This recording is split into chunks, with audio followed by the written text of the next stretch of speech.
So if you haven't watched Wolf King on Netflix yet, let me catch you up real quick. This animated series takes place in a world ruled by shapeshifters of various kinds, and it follows this 16-year-old kid named Drew Ferran, who discovers he's actually from a royal Wolflord bloodline. And of course, he finds this out on the worst possible day when his mother tragically dies. Drew then goes on this epic journey across the many kingdoms of Lycia, making friends and enemies alike. His biggest allies are Werebear Whitley, Magister Hector, and Princess Gretchen of the Hedgemoors. Together, this band of young rebels actually manages to overthrow the oppressive rule of Leopold, the Werelion, and his tyrannical regime. Season 2 plot details. But here's where things get really intense. In Season 2, the ousted leader's heir Lucas steps up with some serious revenge plans.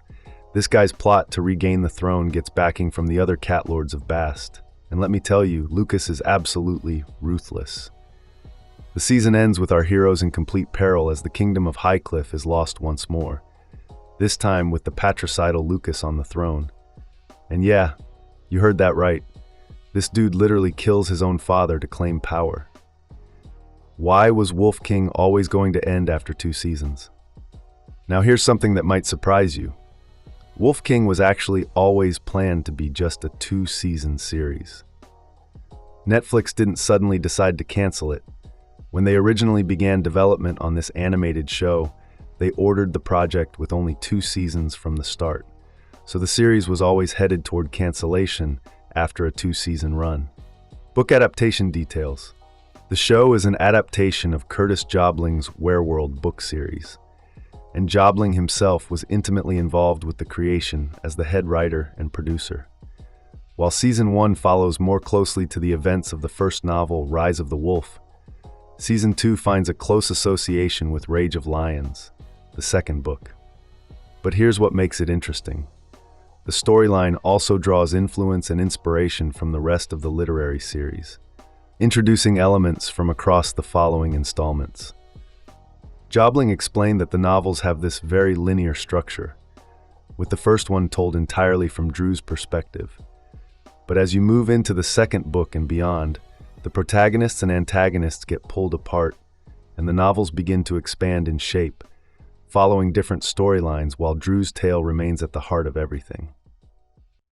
He said the biggest challenge was dealing with the enormous cast of source characters and figuring out just how many of them could actually feature in the show. The guy was hoping to make fans of the original novels very happy, and honestly, from his perspective as the creator, he felt pretty good about how it turned out. The cliffhanger problem, and this brings us to the biggest issue with the series ending, that absolutely brutal cliffhanger. Here's the thing. Season 1 had actually ended on a pretty satisfactory note.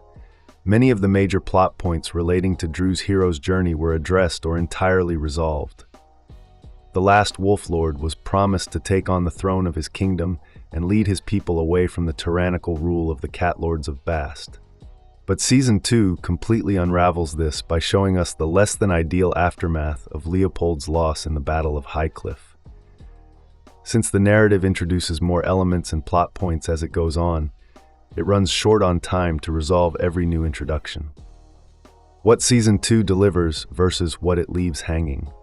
Don't get me wrong, Season 2 charts this absolutely riveting journey full of action, fascinating world building, and intriguing lore, but the ending leaves viewers with infinitely more questions than answers. Unresolved storylines. So where does that leave our main characters? Well, Drew is literally stranded on an enemy ship in the hands of a new villain called Kesslar the Goatlord. And this guy remains completely blanketed in mystery. We know basically nothing about what his deal is or what he wants with Drew.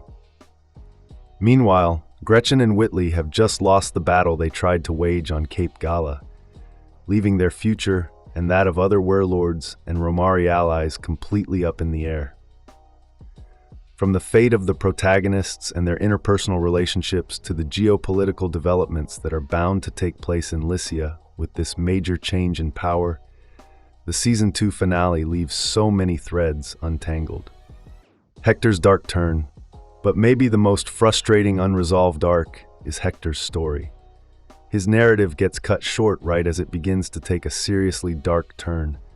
The young magister's interest in necromancy seems to have just started catching up to him in all the wrong ways, but Season 2's ending leaves it completely open-ended with no clear direction in sight. Lucas's shocking move. And then there's Lucas, our main antagonist. The bold choice he makes about killing his own father to lay claim to the throne remains one of the more interesting and shocking moves made by his character. Yet fans won't be able to see the consequences of his actions, or anyone else's for that matter. Final thoughts. The thing is, the series remains authentic to its source material, in that it requires a few more installments to find an actual conclusive end. Season 2 delivers incredible action and rich world-building, but it also introduces so many new elements that there simply wasn't time to wrap everything up in a satisfying way. For the same reason, the cancellation of Season 3 significantly impacts the flow of the storyline. It's honestly a shame because Wolf King built this amazing fantasy world with complex characters and political intrigue, but the planned 2-season structure just wasn't enough to do justice to the source material's scope. So unfortunately, fans are left with countless unanswered questions and unresolved character arcs. Given the haywire nature of the ending, the show's cancellation comes as a natural shock for viewers who were invested in seeing how these storylines would play out. Thanks for watching. If you enjoyed this breakdown, make sure to hit that like button and subscribe for more content about your favorite shows and movies.